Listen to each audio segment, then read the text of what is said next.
Aujourd'hui, le message est très simple. Je vais t'expliquer comment investir dans ton matériel en fonction de tes besoins pour éviter que tu fasses les mêmes erreurs que moi qui m'ont coûté plusieurs milliers de dollars au bout de la ligne. Salut, je m'appelle Thomas Doucet, je suis photographe et vidéaste d'aventure et aujourd'hui, je t'invite dans une nouvelle aventure sur ma chaîne YouTube.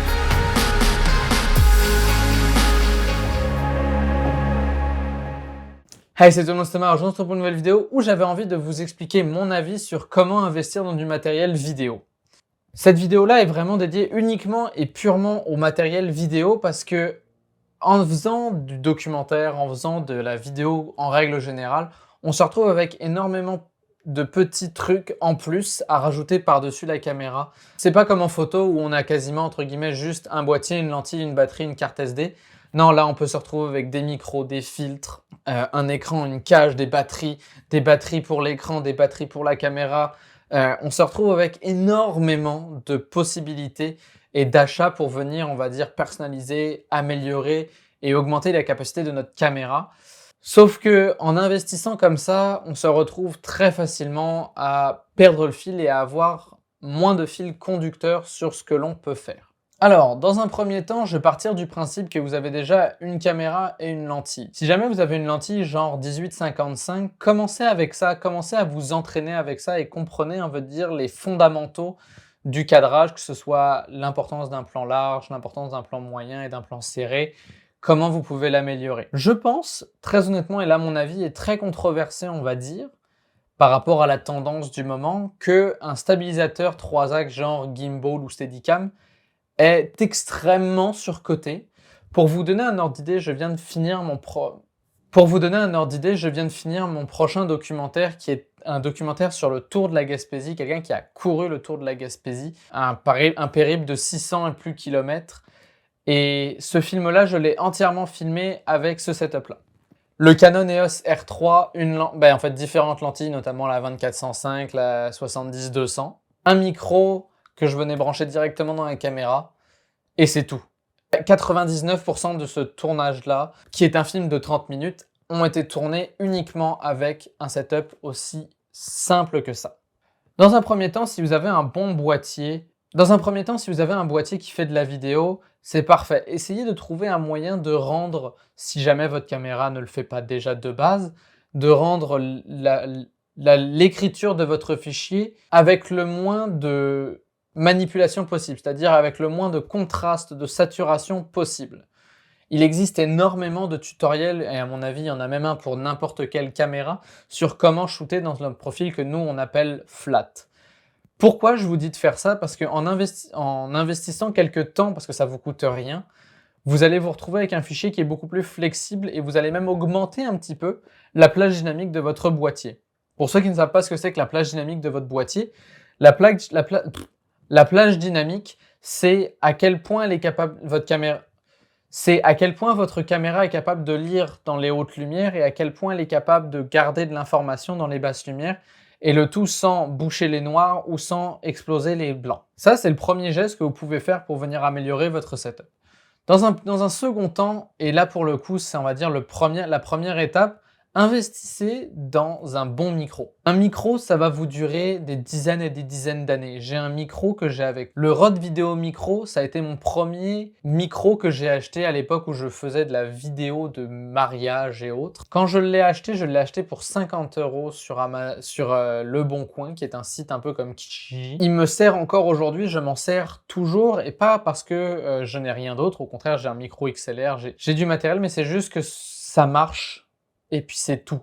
Un micro, c'est certes un investissement qui est un peu plus ennuyant à acheter. Faut vous dire que 70% à mes yeux de l'expérience de visionnement d'un film, que ce soit documentaire, même un film de fiction, n'importe quoi, passe par l'audio. 70%. Si jamais votre qualité vidéo est moins bonne mais que le son est bon, l'auditeur est capable de garder et de passer outre, on va dire, la moins bonne qualité de votre format vidéo. Mais en revanche, si le fichier ressemble à un film Netflix mais qu'il est inaudible parce que vous avez utilisé un micro de merde, il n'y a aucun moyen pour vous de garder le spectateur avec vous. Il n'y aura aucune histoire qui voudra être entendue avec une qualité de son aussi pourrie. Une fois que vous avez votre caméra, une lentille, un micro, ce que je vous conseille, c'est d'investir dans un bon trépied. Un bon trépied, ça va vous permettre de faire des plans fixes qui seront vraiment fixes. Ne prenez pas un trépied léger qui pourrait s'envoler au vent. Essayez d'investir un petit peu d'argent, mais aussi d'investir dans une tête fluide qui vous permettra de faire des pannes ou des tilts ou de suivre en fait votre action de manière la plus fluide. Ces têtes vidéo-là coûtent certes un petit peu d'argent, mais encore une fois, c'est un petit peu d'argent que vous allez investir dans votre matériel pour encore une fois améliorer la qualité de ce que vous proposez. Et attention, à chaque fois que je vous dis achetez ça,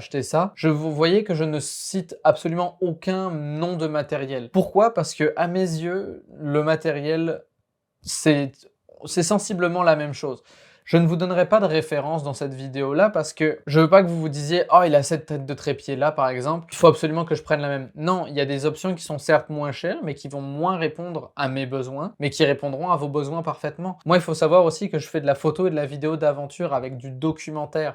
Ce sont trois, on va dire, trois sphères qui sont extrêmement nichées. Donc, j'ai besoin d'un matériel qui est très précis et défini. Et je ne peux pas me permettre, en fait, d'être tout le temps en train de changer de matériel et d'avoir tout le temps, en fait, cette non-flexibilité-là. J'ai besoin d'un matériel qui soit polyvalent et efficace à la fois et qui soit possiblement opérable par une seule et unique personne pour rouler de la vidéo, du son et le faire de manière professionnelle. Une fois que vous avez une bonne tête fluide, un bon micro, une caméra avec une lentille, si jamais vous pouvez investir dans de l'éclairage. Ça, pour le coup, ça va être extrêmement important. Là, vous voyez, moi, j'ai une belle lumière.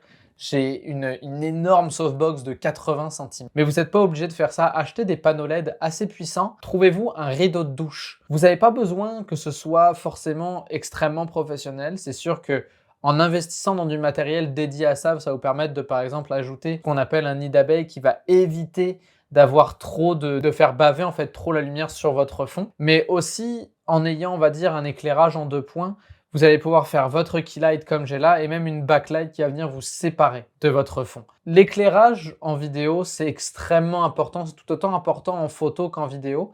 Mais en vidéo, ça peut même raconter une histoire. Et souvent, une vidéo est moins bonne quand elle est moins bien éclairée. Le dernier, si jamais vous ne l'avez pas déjà fait en cours de route, c'est d'investir dans un sac, dans une case qui va contenir votre matériel de manière sécuritaire. C'est un peu le point final une fois que vous avez un setup qui est fonctionnel. C'est parfait, vous avez quasiment plus rien à faire. D'avoir, on va dire, cette paix d'esprit-là, d'avoir votre matériel qui est en sécurité. Personnellement, ça n'a absolument aucun prix pour moi de savoir que mon matériel est en sécurité et qu'il peut se passer à peu près n'importe quoi qu'il ne brisera pas. C'est un des points d'honneur que je veux ajouter parce que en faisant de la vidéo, on a énormément de choses à penser. Rouler pour du son, rouler pour de l'audio, rouler pour du son, rouler pour de la vidéo. Est-ce que le son est bon? Est-ce que le cadrage est bon? Est-ce que la vidéo est bonne? Est-ce que c'est bien exposé? On se retrouve avec énormément de facteurs qui peuvent être pris en compte en quelques secondes.